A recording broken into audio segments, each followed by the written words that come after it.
Okay, good morning. I'm gonna get started, so if you just wanna sit down or just chill, whatever.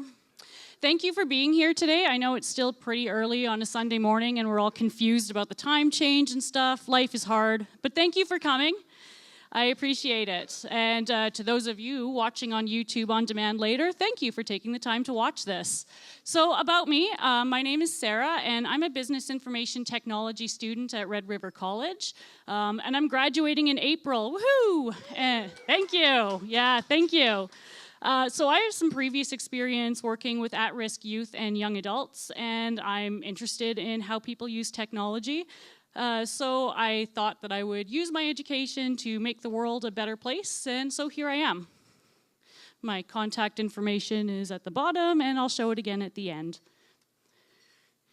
So today we will be discussing what is abuse, who's affected by abuse, what is technological abuse, and how can we prevent technological abuse. I'm not going to be going into too many specifics or really difficult details, but I get that this is a heavy topic, so if you need to excuse yourself for a few minutes, I get that.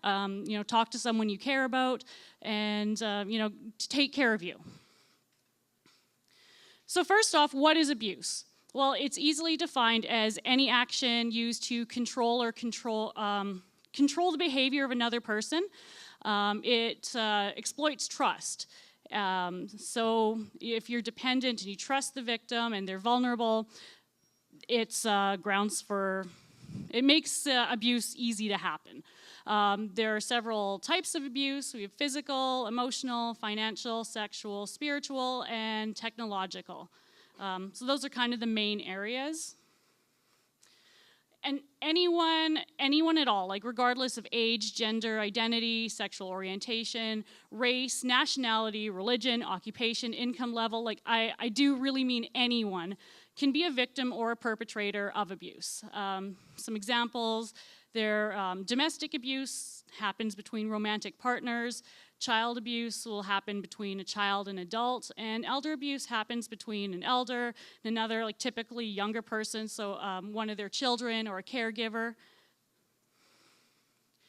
Some of the risk factors for abuse, caregiver stress, dependency on the other person, family conflict, isolation, psychological problems, and there being addictions. And although anyone can be affected by abuse, these risk factors tend to make it significantly more likely that you will experience abuse in your lifetime. So technological abuse uses technology to control, harass, intimidate people, and it usually happens in conjunction with other areas of abuse. The four main areas, we have disrupting use of technology, so that would be in that category, denying use of technology, hiding devices, locking victims out of their account, could be demanding that, that access to devices be given at all times. Impersonation, so logging into accounts and pretending to be the victim, creating copycat accounts, identity theft in other ways using technology. Harassment, I think most of us are familiar with this one because we have the internet, trolling, bullying, constant messages, emails, calls, and then monitoring. So that would be trackers, keyloggers, checking phone bills, which is really, really creepy. I was looking at my phone bill researching this talk, and it's very creepy, the amount of information that is on there. Accessing accounts or devices without permission and often without the other person knowing. As well as demanding passwords to personal devices or accounts.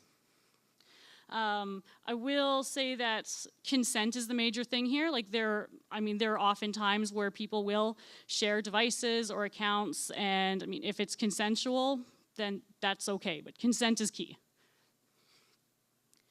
So we have a lot of challenges surrounding technology and abuse. There's a tendency to trivialize a tech's role in abuse and blame the victim. We'll often hear things like, well, get off the internet, change your phone number, oh my God, you're just being dramatic. Or the attitude that it's their fault for being on the internet or using a smart device, they somehow brought it upon themselves, which is kind of crazy because we all have devices. We're all on the internet, and I mean, we wouldn't be okay with that happening to us. It's also difficult to detect. Laws and social services providers and agencies haven't really adapted to the new technology because it's changing so fast. So it's really difficult to provide services and give good advice and good counsel around that, because they literally don't know anything about it. So these risks, there are ways to minimize the likelihood or the risk of technology abuse happening to you. So in the home, it's recommended that you share the responsibility for setting up and maintaining the tech. A lot of times, I mean, there's a division of labor that happens. I hate sweeping the floors, and my partner will sweep the floors all the time. Thank you, because I hate doing it. But I do more of the laundry, and that's how it works out. And also in the home, often there will be one person who's more interested in setting up the tech and maintaining it and buying the devices and stuff. So, and that happens. Just make sure that everyone in the home is aware of what's being installed, what is internet connected, you know, and that they have some sort of say in it. Like if one person is not comfortable with a Google Home or Alexa, then maybe don't just veto that decision and buy one. Where possible, address any risk factors associated with abuse, stress, addictions, isolation, a lot of the mental health issues, family conflict, and dependency. Addressing these also helps to minimize the risk. And raise awareness of technological abuse as a real form of abuse and help to educate the public on what healthy tech use looks like. So us being people in IT, we are in a position of power because we have a lot more knowledge than the average person, and that can be used for good or for evil, and I would hope that everyone here is using it for good, and that does also mean at home and with your grandma and stuff like that. So if you or a loved one need help, call 911 like right now. Don't wait, don't hesitate, don't worry about it. Call 911 if there is immediate danger. I have a list of resources available by province and some best practices for shelters in assessing technology misuse and safety and how to keep people safe. If you are worried about someone tracking you or your internet use or anything like that, go and use a public computer. This is probably one of the only times someone up here will advocate that, but in this situation, it's okay. You can use a public computer. You probably should. So that's all I really have for you today. Apparently there is a cat tax for being here, so there is a kitty and a snake just chilling out, being best friends. Hit me up on social media, or I'll be wandering around here. Again, I'm graduating in April, and I have business cards, so thank you for being here.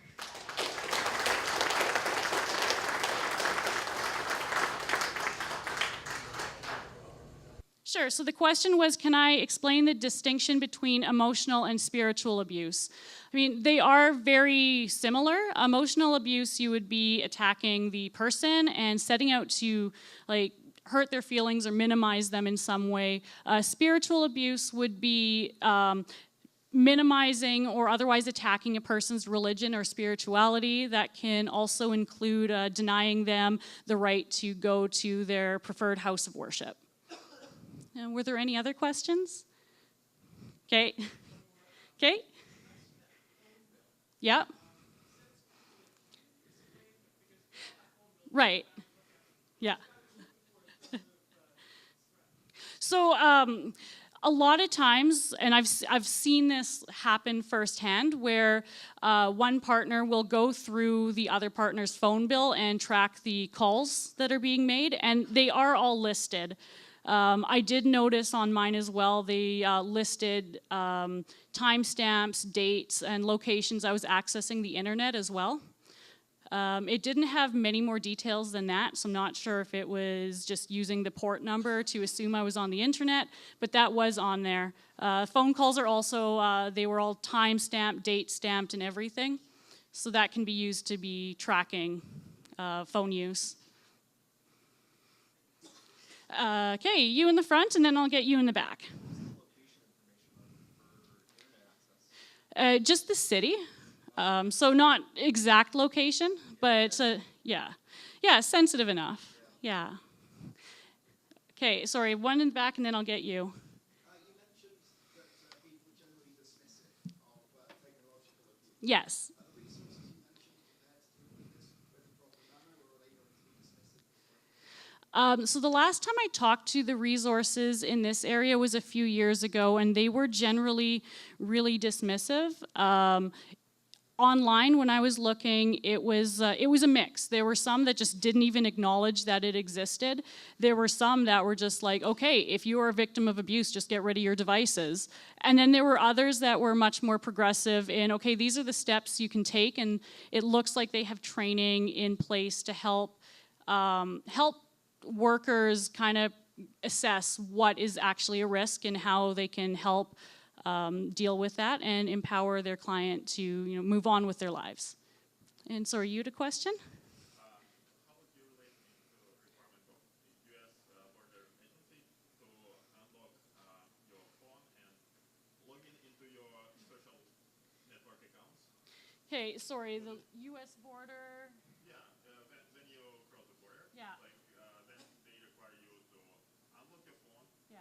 Log in into your Facebook account, and Okay. show your social network activity Yeah. there. How this would relate to abuse? So the question was, how does this relate to when you're going to the US border and they demand that you unlock your phone and log into your social media devices and they look and stuff? How does that factor in?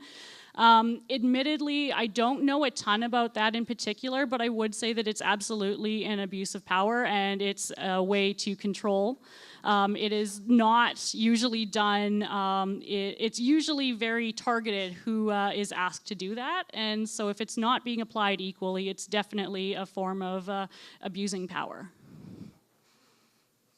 Okay, Melianis. Usually when it comes to medical education, we have to take the medical code of ethics. Do you think that would be something that would help the technological education sector if they had to take technological ethics, thing, so that if they did something unethical during the course of their career, that they would not be able to keep practicing, or creating code, for instance? Okay, so the question was, do I think that there should be an ethics course for technology professionals in the school and stuff, and then if they violate that, them not be able to, practice doing their code or whatever it is in the future. I'm a huge advocate for teaching ethics. I think that it's very important to know where you stand and know what your rights are, especially as someone who has as much power as I will graduating. The challenge with that is it seems like no one cares. Like, I know in my classes, I was required to do a presentation and do some research on the ethics in technology. It's something that I was required to take when I was in Scotland. I'm not sure about the university requirements, but it was something that I felt was really, really important and is something that I want to be conscious of when I go into the field. However, it seems that a lot of my classmates don't care, and it's hard to make that relevant to them. I would hope that we can find a way to make people care and make them realize that it is relevant. So I hope that it becomes more of a requirement and not just, well, we're doing this economics course, I'm going to mention some ethics to you. But I don't know if we're there yet. Were there any other questions? Okay, you in the front again. Sure. As a I don't want to say cybersecurity professional, Okay. would you recommend volunteering with, like the local women's shelter, local victim services, to help with how technology is handled? So one of the things that I've been doing is working with Voices, which is Manitoba's Youth and Care Network, and I've been involved with them for many years, and I was involved with them before I started school. What I've been doing with them is just kind of making them aware. When I'm talking to their youth, I mention their rights. Like, part of this talk came from a bunch of their youth saying that their social workers told them they were not allowed to have Facebook or any other devices unless they handed their password over. Yeah, so I had to sit them down and be like, nope, you don't have to do that, and they can't bully you into doing that. So with other shelters and stuff, you could try talking to them and emailing them, seeing if they have any kind of like open groups or any sort of area where they're looking to have someone volunteer to help with that. I'm sorry I don't have a better answer. That was kind of rambly. Okay. And Shab.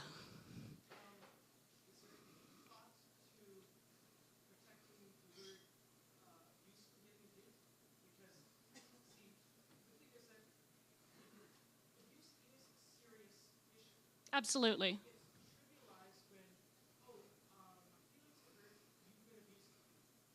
Yeah. Yeah. Yeah.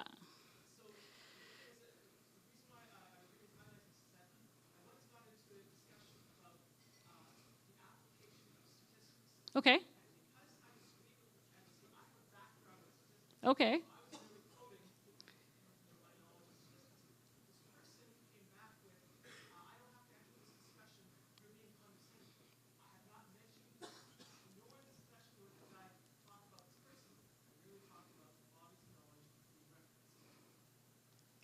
Okay, so your question was then, what do we do about the abuse of abuse? Like, okay, that again is another really challenging area because we want to make sure that everyone is taken seriously so that people feel like they can come forward. But at the same time, having this whole blanket, everyone's right and I am ignoring everyone who says otherwise because they be haters is like, I'm a little bit too skeptical to, I wouldn't want to just say that everyone who says they are being abused is right and everyone who says that they're not is like that person is not is wrong. But I really don't know how to handle that. I don't know what we should do about that. I would just like us all to be decent human beings, but we wouldn't be having this discussion if we weren't having these issues. And you? So, in the case of the social worker, as an example, saying you can only use Facebook if I have the password and can log into it, Right. that may certainly be an abuse of privacy Yeah. of the individual. So, background, I've got family that's been working in youth care for decades. Okay, cool. And where the abuse comes from is not an abuse of privacy as much as it is for looking to protect someone who may be extremely vulnerable at risk of gang infection, at risk of other types of abuse. Sure. Conduit to that. Sure. How do you reconcile the desire to protect someone who may be vulnerable from privacy impact? So it is really true that a lot of times the reasoning behind being like you have to give up your passwords and all of your social media if you want to have them, it is true that that is often being said out of the I want to protect you. I want like the youth may be gang involved or have other issues going on or addictions, and so the idea might be to try to protect them from that. However, they still have that right to privacy. And we can't just assume that they're going to access social media to get into trouble. But when I did do some looking into this, I interviewed a bunch of social workers I knew as well as youth care workers.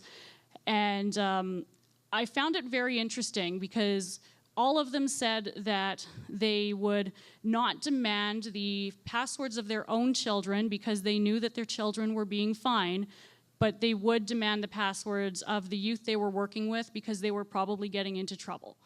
There seemed to be a lot more concern that someone was going to harm their own kids, but the kids that were their clients were just getting into trouble. And because of that bias, I'm skeptical that it's purely out of the goodness of their hearts that they're asking for passwords. I don't think that's always the case, and I think that people should know what their rights are, and they do have that right to privacy. Sue.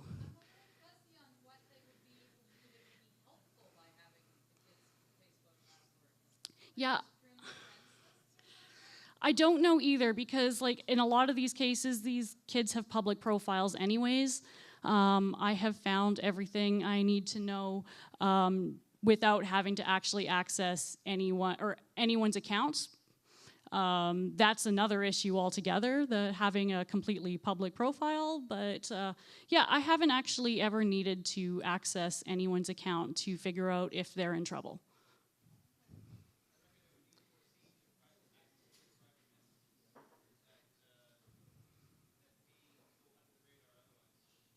Sorry, what was that?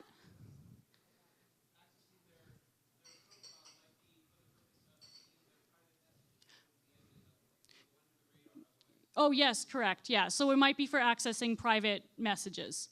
That if you can't see that by going on a public profile. Okay, so I have like 2 minutes left. Do I have any other questions? Okay, so I am going to leave the stage now because we have other amazing speakers that are going to come up and rock your world. If you have any questions or want to chat with me, I'll be around. Just give me a few minutes to kind of calm down. This is like super nerve-wracking. Thank you all for being here.